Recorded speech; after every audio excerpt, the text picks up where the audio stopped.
আমরা আজকে সূরাতুল মুলক থেকে কথা শুনবো। মুলক সূরার নাম কি? এই সূরার অনেক ফজিলত আছে। এই সূরা রাত্রিবেলা যারা তেলাওয়াত করবে তাদের কবরের আযাব হবে না। কবরের কথা শুনলে ভয় লাগে না? চলে যেতে হবে, কেউ থাকতে পারবো না, কিন্তু এই জিনিসটা আমাদের স্মরণেই আসে না। এত ব্যস্ততা, এত মায়া জাল, এত মায়ার জালে আমরা আটকে আছি।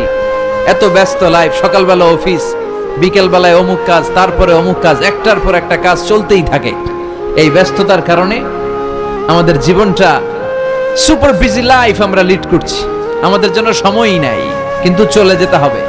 বিষ্ণু বললেন এই সূরাটা এমন সূরা মানিআতুন মিন আযাবিল কবর। এই সূরা মুলক যারা তেলাওয়াত করবে তাদের কবরে কোনো আযাব হবে। আজকে থেকে সূরাতুল মুলকের তেলাওয়াত করা যাবে? পারা যাবে। আসেন না নিজেদেরকে একটু পরিবর্তন করি, আসেন না নিজেদের আমলের ঝুলিতে আরো কিছু বাড়াই, নিজেদের আমলগুলোকে সুন্দর করি, নিজেদেরকে আর একটু পরিচ্ছন্ন করি। প্রতিদিন রাতে সূরাতুল মুলক তেলাওয়াত করবেন ইনশাআল্লাহ। কইতে পারলেন না? 2 নম্বর ফজিলত শাফাআত লি সাহিবিহা। এই সূরা যারা তেলাওয়াত করবে, এই সূরা তেলাওয়াতকারীর জন্য আল্লাহর কাছে সুপারিশ করবে। 3 নম্বর ফজিলত খাসামাত আন সাহিবিহা।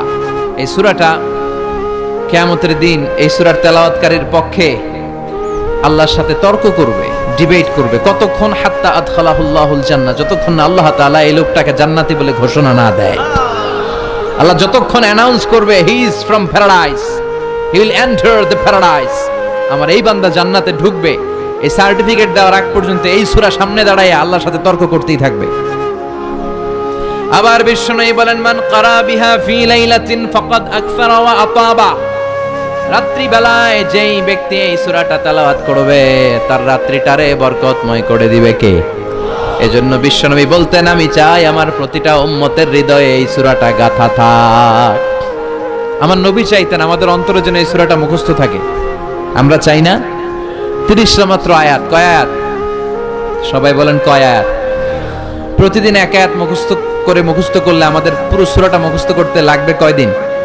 30 দিন। 1 মাসের চেষ্টায় সূরাটা মুখস্থ করা যাবে না? দেবিদ্দারের ভাইরা করা যাবে? আওয়াজ করে পড়েন ইনশাআল্লাহ। এই সূরার মাহাত্ম্য হচ্ছে এই সূরা আপনার দৃষ্টিভঙ্গিকে চেঞ্জ করবে, আপনার চিন্তার জগতে আন্দোলন তৈরি করবে, আপনার চোখকে খুলে দিবে, আপনার ঘুমন্ত বিবেককে জাগিয়ে দিবে।